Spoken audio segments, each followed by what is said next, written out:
que eu quero compartilhar com irmãos essa noite é o testemunho de uma mulher. A história de uma mulher que na vida dela parece que as coisas não iam muito bem.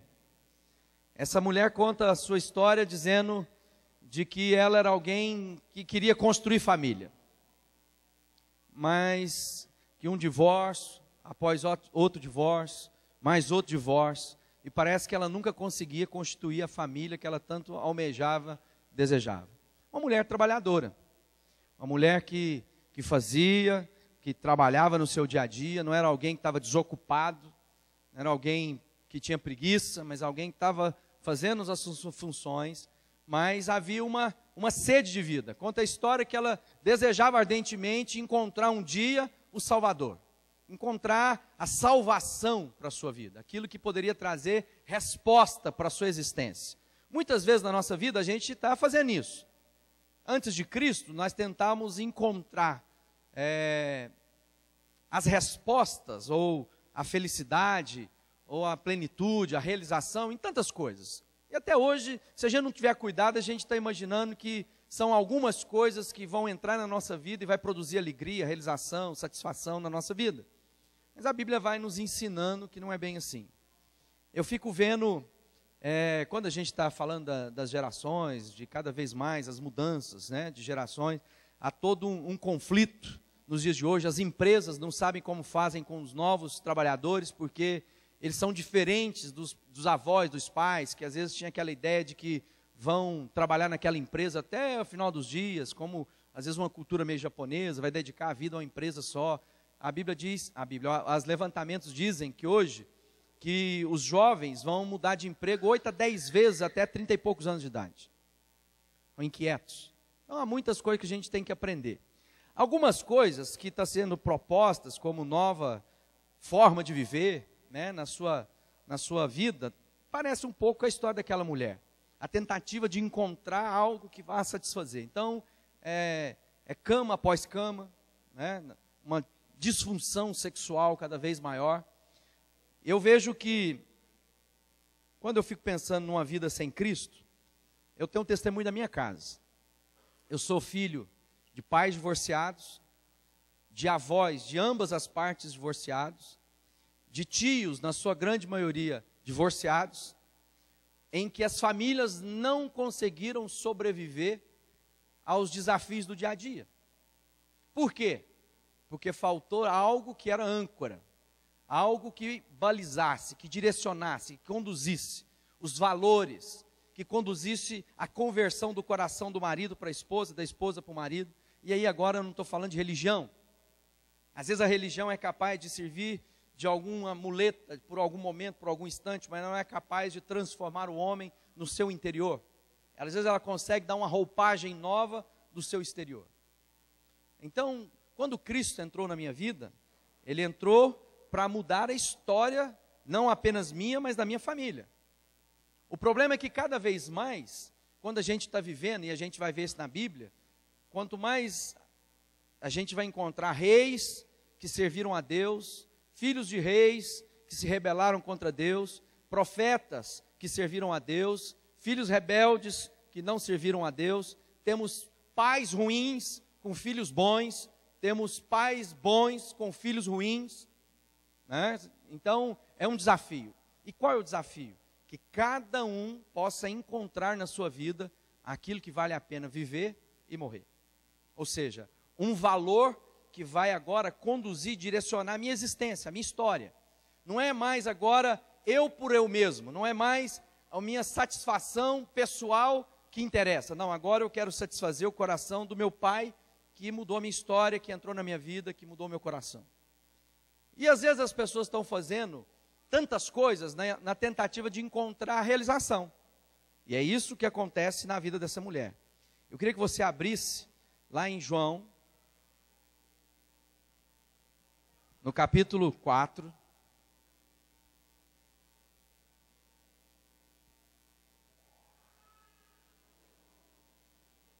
verso 4, começa a contar a história de uma mulher que teve um encontro com Jesus. Essa mulher estava lá nas suas tarefas diárias. E ela teve a oportunidade de se deparar com o autor da vida, que mudou a história dela, e vamos perceber o alcance da mudança na vida dela e na vida daqueles que tinham relação com essa mulher. Diz assim: no caminho, ele, Jesus, tinha de passar pela região de Samaria, e chegou a uma cidade de Samaria, chamada Sicar, que ficava perto das terras de Jacó, que Jacó tinha dado ao seu filho José. Verso 6. Ali ficava o poço de Jacó. Era mais ou menos meio-dia, quando Jesus, cansado da viagem, sentou-se perto do poço. Uma mulher samaritana veio tirar água, e Jesus lhe disse: por favor, me dê um pouco de água. Verso 8. Os discípulos de Jesus tinham ido até a cidade comprar comida. Eu queria atentar a esses primeiros versos. A história conta que Jesus estava em direção a Nazaré, região da Galileia, e Jesus, numa caminhada, diz: é necessário passar por Samaria. Havia um desafio, uma caminhada distante, né? Mas parece que Jesus marcara um encontro na eternidade com aquela mulher. Deus tem feito assim na nossa vida. Às vezes estamos vivendo a nossa história. Quantos de nós aqui caminhávamos tentando encontrar nossa religiosidade com prática, com ideias, com comportamentos, ou não, fugimos de tudo que Deus, desacreditávamos das coisas de Deus, e de repente, Jesus se apresenta diante de nós. De repente, a história de Cristo, né? Há uma convergência da nossa história, onde a história de Deus entra na nossa vida. Aquela mulher estava ali, e Jesus foi ter com ela.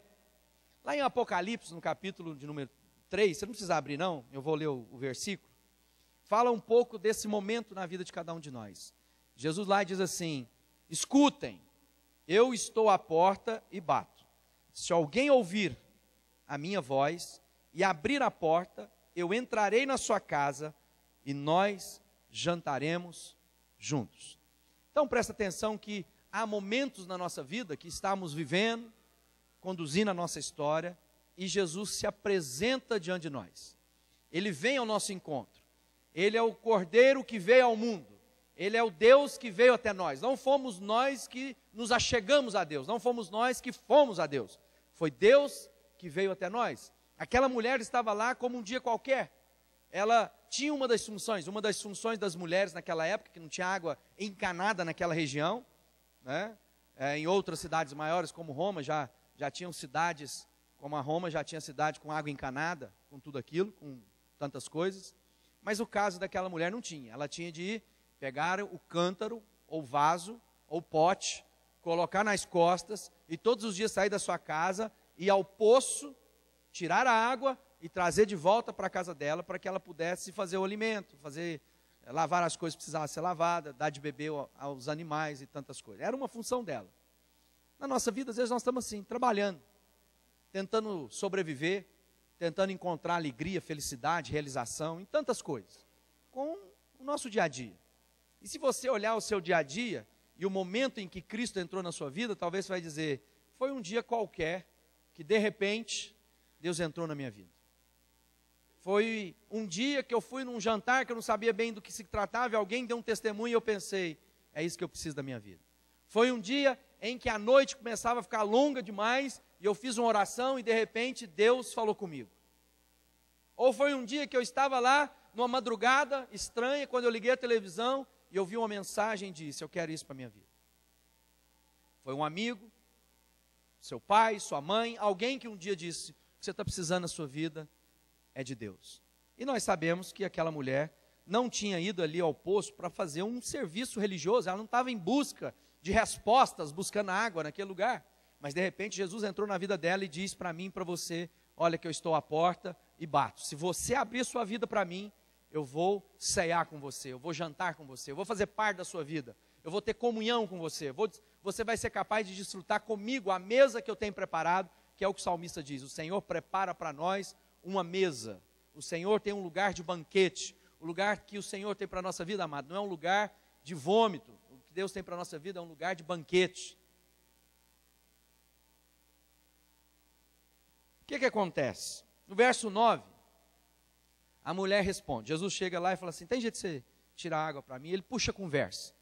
Uma das coisas que já começam a quebrar alguns paradigmas é porque, primeiro, mulher não conversava com homem no meio da rua. Homem não puxava conversa com mulher no meio da rua. Principalmente um judeu não deveria falar nem com um homem samaritano, muito menos com uma mulher samaritana. E Jesus foi lá e puxou a conversa, me dá água. E ela diz assim, verso 9, né? A mulher respondeu, o senhor é judeu, eu sou samaritana, então como é que o senhor me pede água? Ela disse isso porque os judeus não se dão com os samaritanos. Há um problema histórico entre o povo judeu e o povo de Samaria. Mas Jesus parece que estava mostrando que ele veio para quebrar qualquer barreiras. E às vezes na nossa vida, quando Jesus se achega, a gente pode dizer, poxa, mas eu tenho tal religião, eu tenho tal prática, o meu pedigree familiar diz a respeito disso, como é que alguém vem apresentar esse Jesus para mim? Quantas vezes a gente resiste a Deus, porque às vezes a gente tem outras práticas, a gente tem outras crenças, porque são tradições, são coisas que a gente não sabe bem de onde vieram, mas a gente recebe aquilo como prática de família e não questionamos, apenas recebemos. Então eu quero dizer uma coisa para você, questione, faça pergunta, busca a resposta, seja curioso, fala com Deus, tem dúvidas, tem problema em ter dúvida, não, Deus não tem problema com as nossas dúvidas, desde que a gente trate com Ele as coisas que precisam ser tratadas com Ele. Entra para o seu quarto, fala com Deus, pergunta, e Deus vai responder cada uma das coisas do seu coração, como Jesus começa a responder aqui à mulher. Jesus diz para ela, né? Então disse Jesus, verso 10, se você soubesse o que Deus pode dar, e quem é que está lhe pedindo água, você pediria e Ele lhe daria a água da vida. Bom, agora Jesus começa daquilo que ele puxou a conversa, ele pediu água, e o texto não relata nem se a mulher deu água para ele, não tem nenhum lugar que ele ainda bebeu da água. Parece que ele quis apenas trazer a atenção da mulher, falando com ela sobre algo que ela entendia bem, que era água, porque ela sabia do valor, né, de água. E ele diz, se você soubesse com quem você está falando, você me pediria e ele lhe daria água da vida. Então Jesus está dizendo o seguinte, olha, você está aí no seu dia a dia, no corre-corre, tentando viver vida. Você está aí tentando fazer escolhas, as suas escolhas são ruins, e você está achando que isso é vida. Então eu quero dizer uma coisa para você, se você me conhecesse, e falasse comigo, eu lhe daria vida e vida em abundante. Vida abundante, eu daria vida abundante para você. Você seria abençoado por quem está falando com você. Você já parou para pensar a respeito de tratar com Deus das questões da sua vida? Ele diz assim, no capítulo 8 de João, ele diz, se vocês continuarem, presta atenção, a obedecer os meus ensinamentos, serão, de fato, meus discípulos. Vocês conhecerão a verdade, e a verdade os libertará. Olha só o que Jesus está dizendo. Eu vim para que tenham vida, e agora deixa eu dizer uma coisa para vocês. Vocês não precisam mais ser escravizados por coisa alguma. Vocês não precisam mais viver uma vida mesquinha, uma vida de aparência. Você não precisa mais ter medo de coisa alguma. Por quê? Porque se você conhecer quem eu sou, você vai ser de fato livre. Muitas vezes há um equívoco que a gente vem aprendendo nos valores que são atribuídos aos programas de televisão, às revistas semanais, aos pensadores desse tempo. Às vezes a gente imagina que liberdade é fazer tudo o que eu tenho vontade de fazer. Na época dos nossos pais, ou na minha época quando eu era pequeno, liberdade era uma calça